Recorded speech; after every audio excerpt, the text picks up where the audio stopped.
ça va et toi? Ça va, dis-moi, t'es où là? Ben, je suis au sport là, je suis fatiguée. Il me reste encore 2 tours à faire. Ok. Euh, j'ai pas une bonne nouvelle pour toi, chérie. Je dirais pas, j'ai pas une bonne nouvelle pour toi. Qu'est-ce qui se passe? En fait,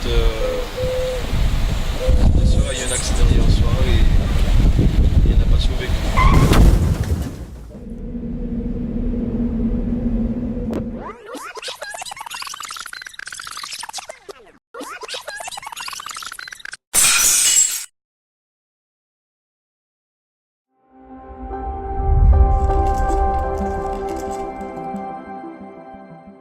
Ce sont toujours les mots qu'on a tendance à se dire, c'est que j'aurai le temps de faire ça.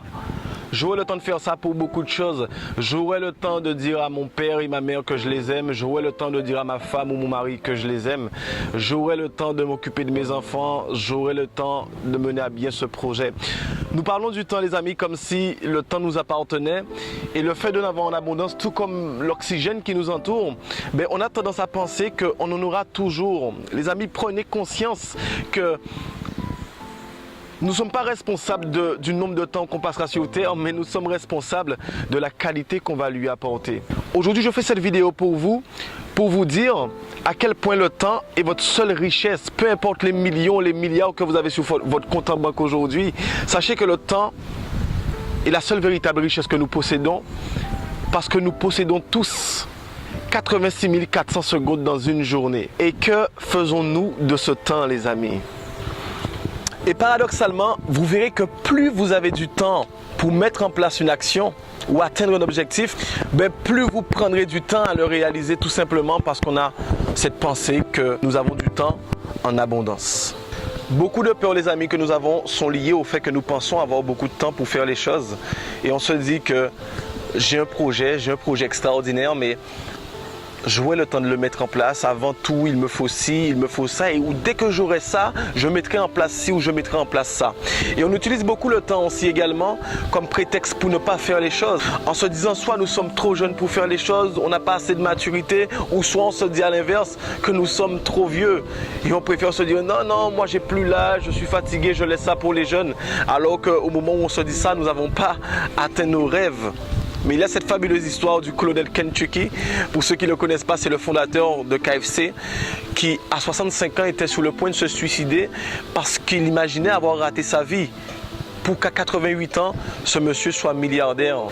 Sur le point de vue de la famille, les amis, comme vous l'avez vu en introduction de cette petite vidéo, qui, je vous rassure, est une fiction, nous ne prenons pas suffisamment de temps pour passer avec les gens, avec ceux qu'on aime, que ce soit la famille, que ce soit les enfants, que ce soit notre épouse ou notre époux.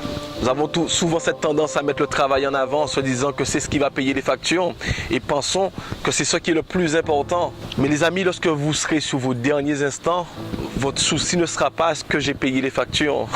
Il y a une étude qui a été faite sur les personnes qui sont sur leur lit de mort et lorsqu'on leur a demandé quels étaient leurs plus grands regrets, ben, leur réponse pour 90% était de ne pas avoir fait ce dont ils rêvaient de faire, de ne pas avoir eu plus de temps de qualité avec ceux qu'ils aimaient et surtout pour eux. Donc les amis, arrêtons de penser que nous avons du temps parce que le temps ne nous attend pas. La seule question que vous devriez vous poser aujourd'hui, que nous devrions nous poser, c'est qu'est-ce que je vais faire aujourd'hui pour que demain soit meilleur? Parce que hier est déjà du passé. Et au moment où on se parle, quand on se parle, le passé est déjà passé. Donc c'est ça la vraie question. Qu'est-ce que nous allons faire aujourd'hui pour que demain soit meilleur? En tant qu'homme, en tant que père, en tant que collègue, en tant qu'ami, en tant que fils, qu'est-ce que nous allons faire pour améliorer tout ça? Les amis, sachez qu'on respecte un homme qui respecte son temps. Parce que si vous ne respectez pas votre propre temps, qui est véritablement votre seule richesse, qu'est-ce que vous allez respecter? J'entends souvent la phrase qui dit que les riches seront toujours riches et les pauvres toujours pauvres. Mais la question que je vous pose et que vous devriez vous poser, c'est qu'est-ce qu'un riche fait des 86 400 secondes qu'il a dans une journée? Et qu'est-ce qu'un pauvre fera de ces 86 400 secondes dans la même journée? Parce que nous avons tous ce même temps. Tout ça pour vous dire que notre réussite dépend de notre capacité à utiliser le temps qu'on a, à rentabiliser le temps qu'on a? Est-ce qu'on va préférer lire un livre pour se former à un sujet qui nous intéresse, ou est-ce qu'on va préférer s'asseoir devant la télé et se gaver d'informations qui nous font croire que le monde est insécure, il n'y a rien de bon dans le monde? Le monde, les amis, est ce que vous avez décidé qu'il est.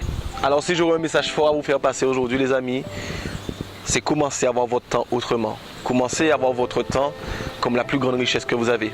Commencez à avoir votre temps comme votre ami, parce qu'il peut être soit votre meilleur ami, soit votre pire ennemi. Nous passons notre temps à nous focaliser sur des choses qui, selon moi, sont futiles, telles que les factures à payer, les conflits, que la voisine nous aime ou nous aime pas. Mais j'ai une seule question à vous poser. Si c'était votre dernier jour aujourd'hui, est-ce que les problèmes qui sont des problèmes aujourd'hui seront vraiment des problèmes pour vous? Alors tout simplement, arrêtons de penser que nous avons le temps parce que nous n'avons plus le temps.